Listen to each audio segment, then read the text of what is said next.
Welcome to Forged in the Fires podcast with Fireman Rob. Being a fireman, father, veteran, husband, world record holder, and Ironman, he brings stories of experience to impact your life while challenging you to live it. What do you want from your life? Why do you want it? Are you willing to go through the challenges to get there? If you have the courage to take that first step, let this podcast be the catalyst to start your fire while you bring the resilience to make it continue to burn. Our lives are made up of moments called right nows. So let's get started. Forged in the Fires podcast with your host, Fireman Rob, begins now. All right, welcome back to Forged in the Fires podcast. I'm your host, Fireman Rob. Today's guest. If you're looking for a deeper meaning and you're a first responder, this is one that you better be listening to right now.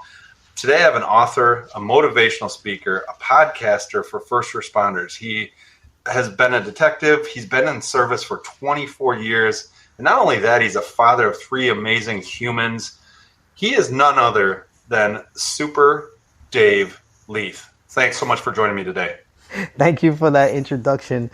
I am very happy to be here. So 20 years, 17 years as an active street cop, and then the last 6 in the general detective squad.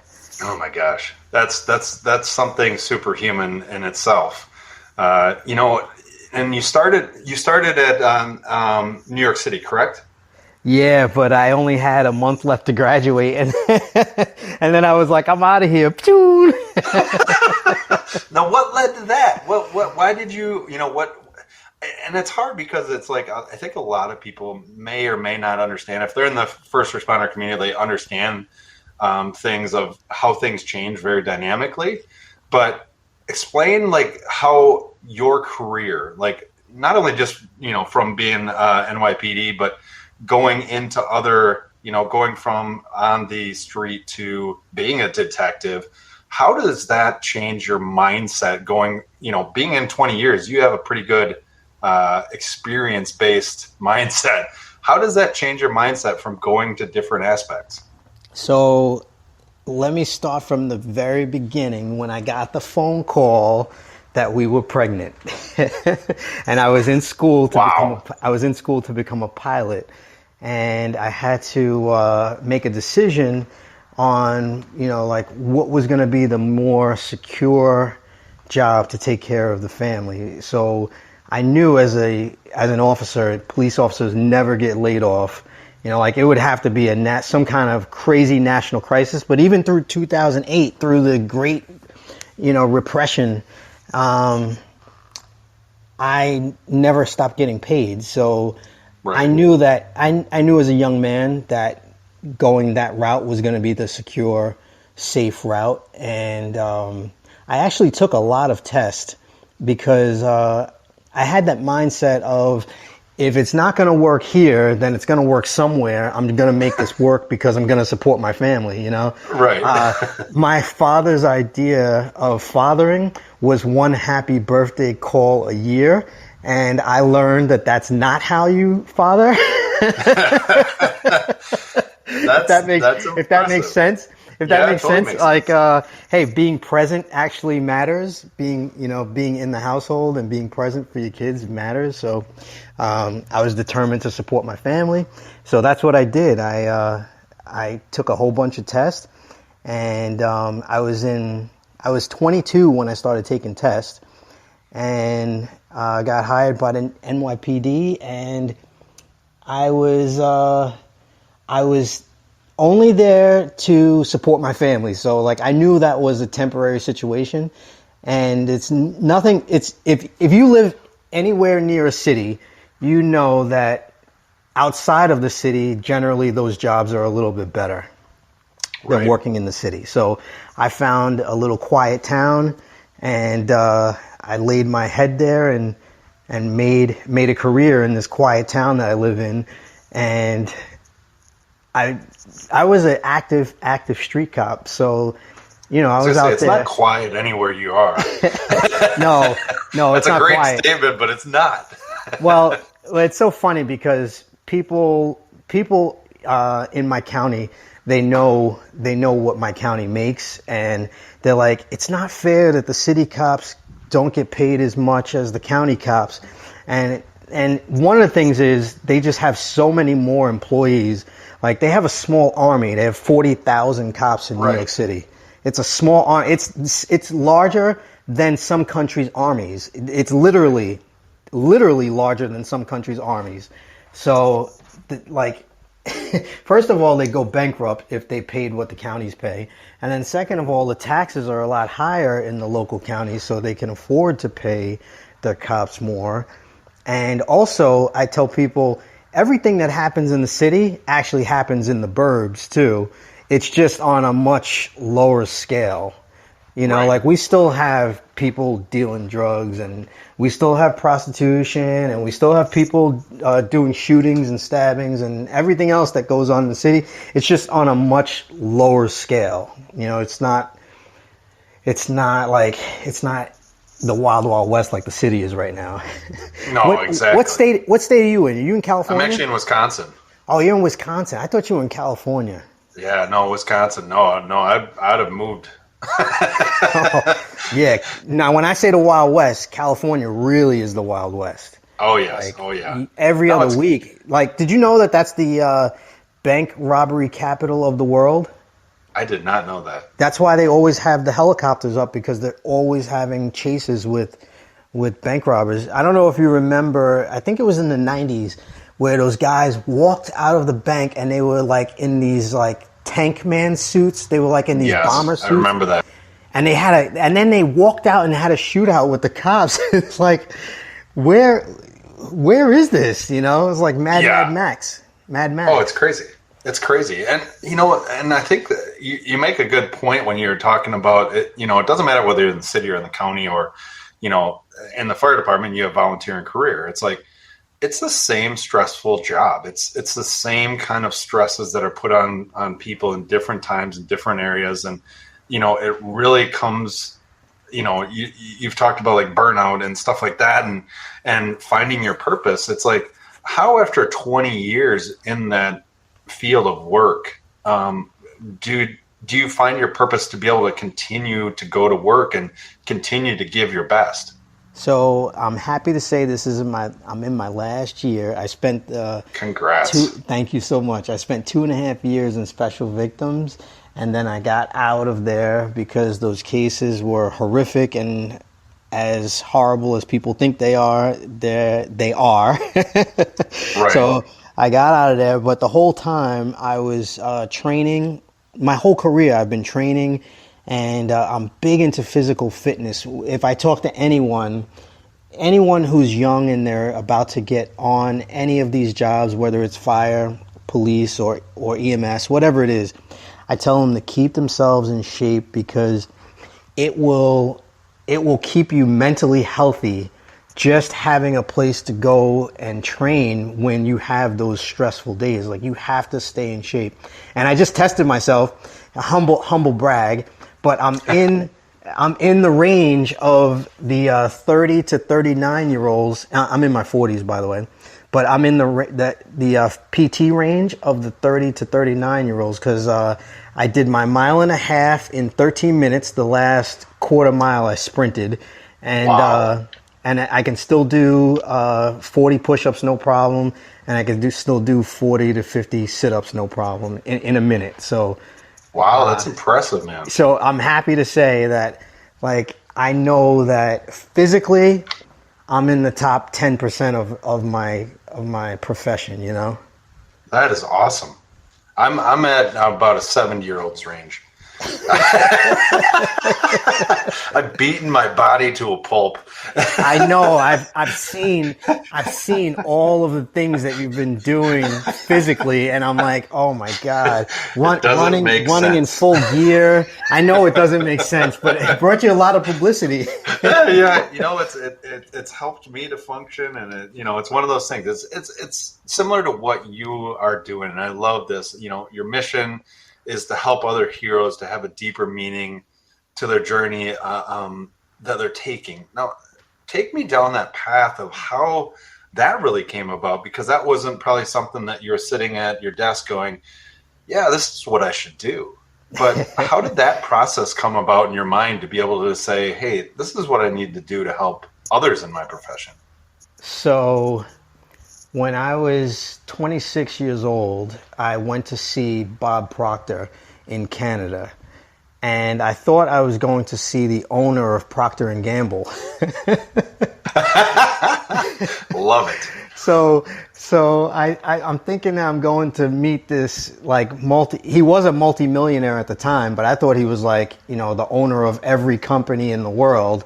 And Right. I thought he owned everything. I thought he was this multi-billionaire. And I'm like, oh my God, I'm going to see the owner of Procter and Gamble. And so I get there, I get to Toronto, and I'm in a seminar. This is one of the very first seminars I've ever attended. And he's holding this book, Think and Grow Rich. He introduced me to that book by Napoleon Hill.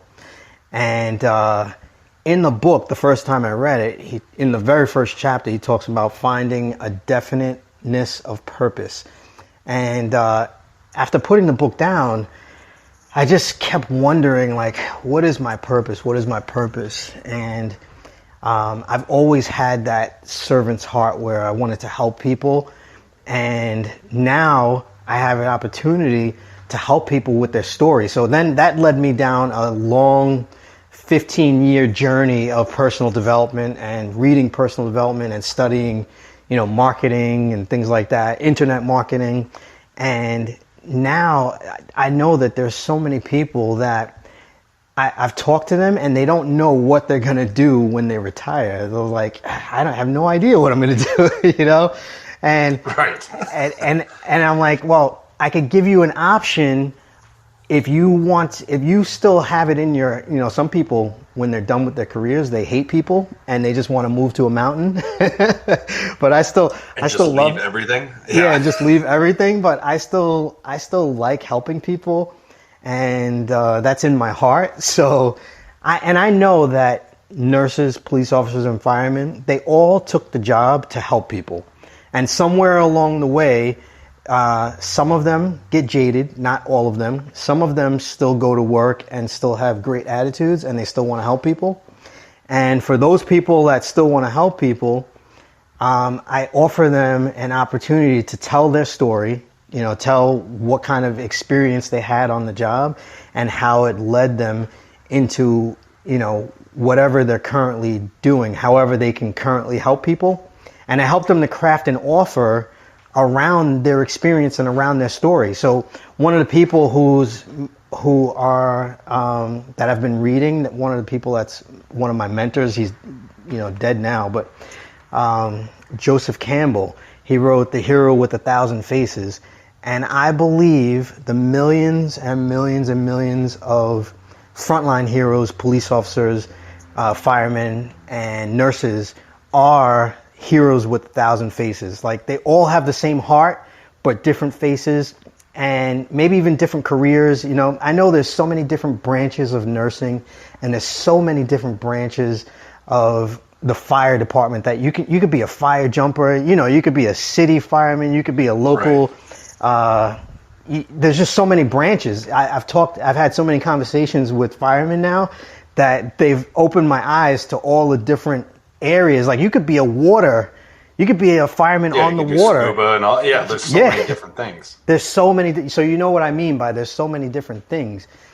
And if they still have it in their heart to want to help people, then Bob Proctor asked me a question. He said, how would your life be different if your annual income became your monthly income? And that idea just kept turning and turning over in my head for 20 years. Pretty much my whole career, I was like, man, that would be incredible, right, if I could make my annual income my monthly income. But I was like, how do I do that, And that led me down another rabbit hole of marketing and internet marketing and learning of a guy who made $1 million in a day. Once you see someone do that, then wasn't Shaq, was it? No, it's a guy by the name of John Reese. He put out an offer through all of his partners. They all launched it on the same day, and he ended up making $1 million in a day. And now people have done it in an hour.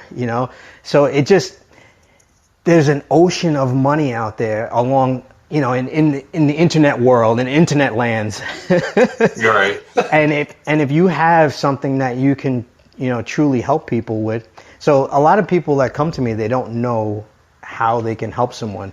And I just help them with their story and with their experience. And I help them to craft that offer so that they can help someone, and then they can make a really, really good living working from home, helping people, you know, over Zoom, you know, virtually, and you know, travel if you want to. It's like, it's a really good life. Yeah. I love it. And it's one of those things where, like you were talking about earlier, is, you know, in the career, most first responders have stories that have changed their life. Yes. You call them defining moments. Yes. Tell me more about those defining moments. Like, how can somebody look at their story? I mean, because, you know, in 20 years, you have a multitude of stories. What really sticks out? You know, what would somebody say, okay, well, this one stuck out.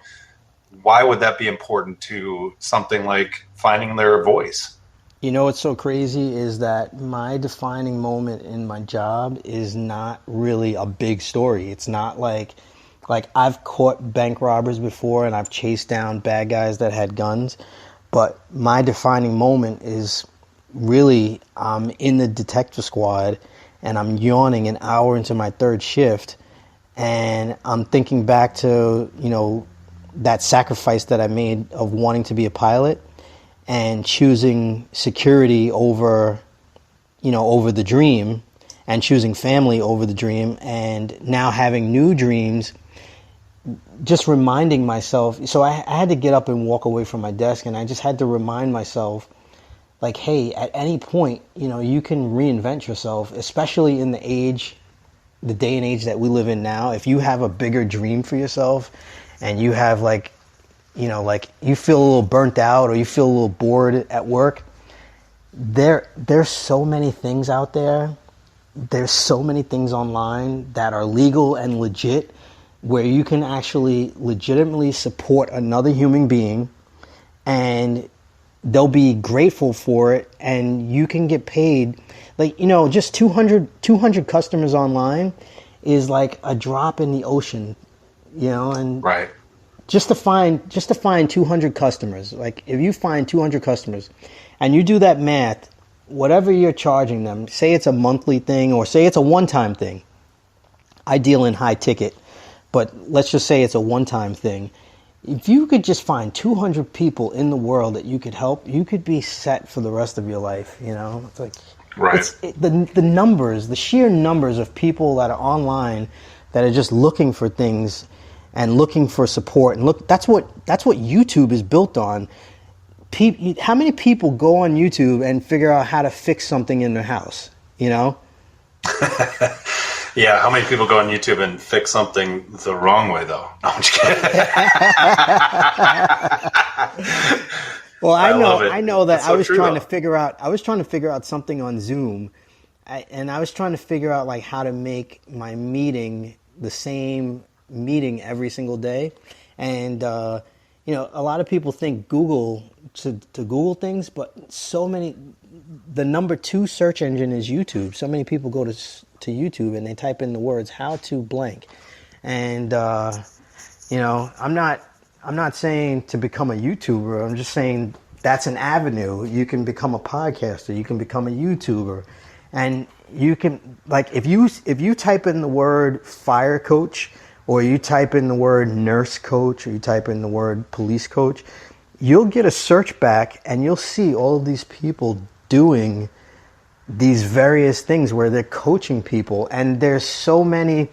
It's such a great niche, because there's people doing it, but it's not so many that you can't do it too, you know? Right. No, it totally makes sense. And make sure people go to David Leath. It's LEATH.com. You also have a podcast that I want to talk about, the Hero Academy podcast. Tell me more about the origins of that and how that really came about. So the Hero Academy podcast was a way for me to find people. Like, I love listening to, I love going into the city and, like, hearing strangers' stories.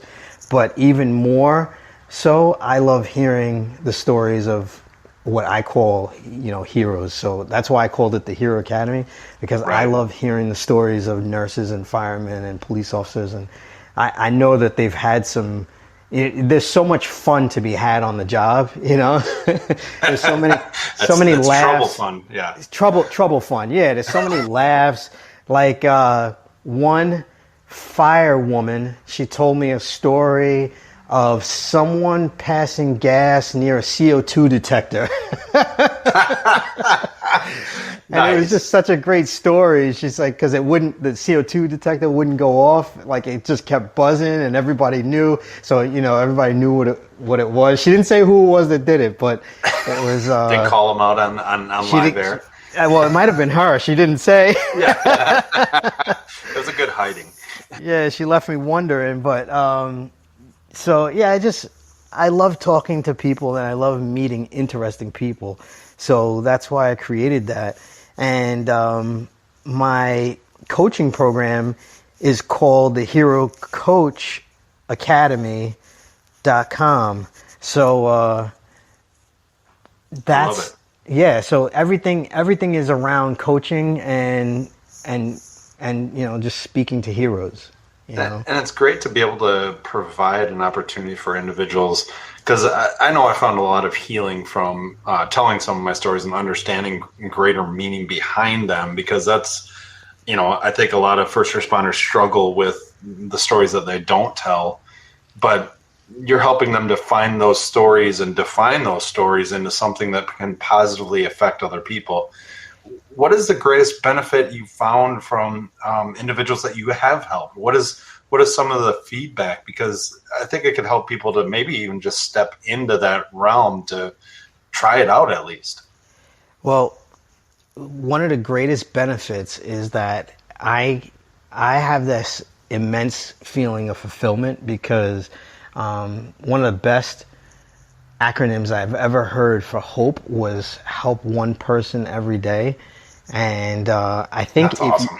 I think if you're helping people, if you help one person every day, I think you never feel that sense of hopelessness, because you'll have like all of these people, you'll have a litany of people that you've helped. And I was just in a training 2 days ago, and I get a call from my girlfriend. She tells me that her coworker jumped off the roof, committed suicide while at work, the roof of the house. She's a RN. And this was someone who everyone else went to for support. And I guess she felt hopeless, and she felt like, whatever, I guess she felt like she couldn't come back from whatever it was that she was dealing with. Right. And actually jumped off the roof. This was just 2 days ago. And she said to me, while she was upset, she said, David, she needed to hear your message. And I said, no, baby, she needed to hear yours, because there's people out there that will only connect with your voice and your message. They won't resonate with me. So we need more coaches. Right. Yeah, that's such a powerful statement, because it is one of those things where it's like a lot of times the people that are helping are the ones that actually need the most help. Yeah. Yeah. And I love that. I love that you're telling the stories, you're helping them to tell the stories, because that's a huge positive thing that needs to happen with individuals who are, putting themselves and their lives on the line every single day, whether it be mentally or physically, for other people to pursue their dreams. And I love what you're doing to help these individuals find that deeper meaning. It's well needed. Let's put it that way.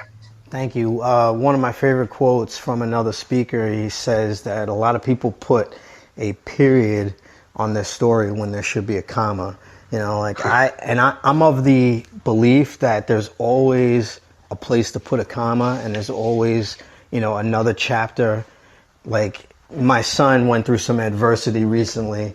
We were talking about the kids and raising a family, and my kids are grown now at this point. but my son was going through some adversity, and I was just like, add it to your story, man. I'm like, this is just another chapter. You know, life goes in cycles. It's guaranteed you're gonna have ups and you're gonna have downs. And if you're in an upswing and everything's great, then expect some problems to be coming your way. Be ready for the storm. Yeah, because it's a guarantee. Yeah, exactly. But it's preparing yourself, and I love that that's what you're doing. Make sure you go to David Leath. It's leath.com. You can find out more about his podcast. You can find out more if you're a first responder about his coaching and about also having him come out and speak. David, you are a wealth of knowledge. I love it. I have 3 questions that I always end my podcast with, but I didn't give them to you because I want to have you sweat just a little bit. I know you've been a police officer for many years, so you may not sweat at all. Is that true? I never sweat. I figured that. All right, here's your first question. You ready? I'm ready. All right. So if you could tell your 18-year-old self one thing, what would that be? Find mentors early and often. Oh, that is very smart advice. I think it's something that as parents we try to tell our kids, but because we just like you, it's one of those things where it's like, this is so important. How would have that mentor helped you out when you were younger? Well, I had mentors who I didn't realize how much they were pouring into me until you look back. Like Steve Jobs said, sometimes you can only connect the dots right. when you look backwards. You know, you can't see them going forward. You can only look back and connect those dots. So I had people that were pouring their wisdom into me, like specifically my grandmother, who she started a bank, not a bank account. She started a bank. It's not something you always hear. Who does that? She went to college in her 60s and got her master's degree, and then she started a bank for her church. And I just remember her being so financially wise and owning multiple properties. And anytime I got a chance to sit with her, and like her face would just light up and she would stare at me because she loved me so much. So that was one of my early mentors and one of my early heroes who I looked up to. Just an amazing woman, and so powerful, in her own way. And like, right. And she said to me, if I was a man, because she grew up, I guess, in the 20s, she's like, I would have ruled the world by now. That's a statement. I like that. All right, you ready for the second one? That was the second one? I thought no, there hasn't been. Here's the second one. Are you ready for it? Yeah, I'm ready. All right. So if you could, a lot of people are going through challenges. A lot of people are going through struggles. If you could give them an idea of 2 habits to, start in the morning or in the afternoon or in the evening, what would be those 2 habits that you would have them put into their life right now to start living forward? 2 habits. Okay. So habit number 1, I believe your health becomes before everything else, right? So right. You put the cup of water out on the counter that you're going to drink from the next morning, and you put the sneakers by the side. Now, some people can't, they wake up too early, so they can't go to the gym. But I believe if you can knock it out, as soon as you wake up. So I have a routine where I wake up, I go to the bathroom, I weigh myself, and then I drink my pre-workout, and I get right out the door, right to the gym. And that's been my routine. Each month, I only miss like maybe 2 days of the gym. So I'm going there like 28 days out of 30. And the days when I don't feel like it. So I'm human, like everybody else. So yep. I have weak days where like I'm feeling weak and I'm feeling like out of it. Not like sick week, just like mentally out of it. I just walk, and I might walk on an incline for 45 minutes, but I always feel better afterwards. So that is habit number 1, 1,000%. And then habit number 2 is this is what my book is about. Write down one goal that you're going to achieve for this year. Ideally, I would say more than one goal. I would say, write down a goal for the next 90 days, and then write down a goal for the year. That I'm in this Build Your Life Resume by Jesse Itzler.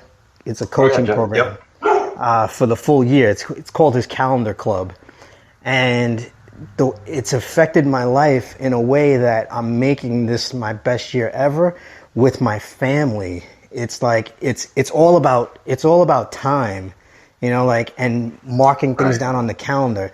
So like one of the things was I'm gonna do like a small little trip with each one of my boys, where it's just a one-on-one, father and son time, and we're just like, it was incredible. I've already got knocked one out this year with my oldest son, and then I'm gonna do one with the two younger sons too. That's awesome. I love that. I got the idea from my, billion-dollar mentor, Right. No, it's taking those ideas, taking those and making them yours and applying them to your life. That's huge. Yeah, I have a council. I took all of their photographs off of Google and I put them in my phone. And Bruce Lee's one of my, he's like one of my mental counselors. And he says, absorb what is useful and discard what is not to you, That's smart too. Yeah. No, I love that. All right, you ready for this last one? Hit me. All right, here. This is the fun one because everybody's all over the board on this one. So if you could have coffee with 3 people at a firehouse table, so in other words, I just answered that. You're pretty close. Yeah, you've got. And who would they be? They can be deceased or alive. Who would they be and why? Okay, so you're gonna be surprised by my answers, but one of them is Kevin Hart. I want to dig. I want to be at the table. I want to dig into. Well, he's just so freaking hilarious, sitting at a table, and I want to dig into his mindset when it comes to like hustle and drive, and the other one is The Rock. I don't know if I'd get a word in edgewise with the two of them at the table, so I might revise that because they bust on each other so much. But I love watching their Instagram. I see the movies that they're putting out and just the drive and the hustle, and it inspires me so much when I watch those two guys. So those two for sure, and they're just so funny too. Oh yeah. So, and then the third one. Who's the third one going to be? The third one is going to be Napoleon Hill for sure. Oh, because do you think he could keep up with the other two? He's pretty witty, and I think he could. I think he could because he was pretty witty guy. Have you ever seen old footage of him? No, I haven't. So you can look it up on YouTube. There's some footage of him speaking at maybe a college commencement, and he's actually pretty witty. He was a great, phenomenal speaker, phenomenal author, and I would love to just sit with him and spend time with him at a coffee table in the firehouse. That would be incredible. I love it. That's a good coffee table. I'll serve you guys coffee. Oh, it would be so much fun. It would be so much fun. I love it. Well, it's just been an honor today, and I appreciate it. Make sure you go to davidleath.com and find out more about his coaching, about his speaking, and also follow his podcast. Thanks so much for being on today. Thank you, brother. And I invite any of your listeners to connect with me on any of my social media. Instagram, I'm Dave Leath, the number 1. And Facebook, I'm David DM, DIEM, like Carpe Diem. And the podcast is The Hero Academy by David DM, like Carpe Diem. I love it. And the coaching, if anyone is interested in coaching, is The Hero Academy Coach. Perfect. Well, I appreciate it, and definitely appreciate all the listeners, and we'll talk to you guys next time. Thanks for listening and supporting the Forged in the Fires podcast with Fireman Rob. Remember, don't forget to like and subscribe to this podcast, and please share this episode with a friend or family. To find out more about Fireman Rob or reach out about a question, go to www.firemanrob.com. Until next time, live your life forged in the fires.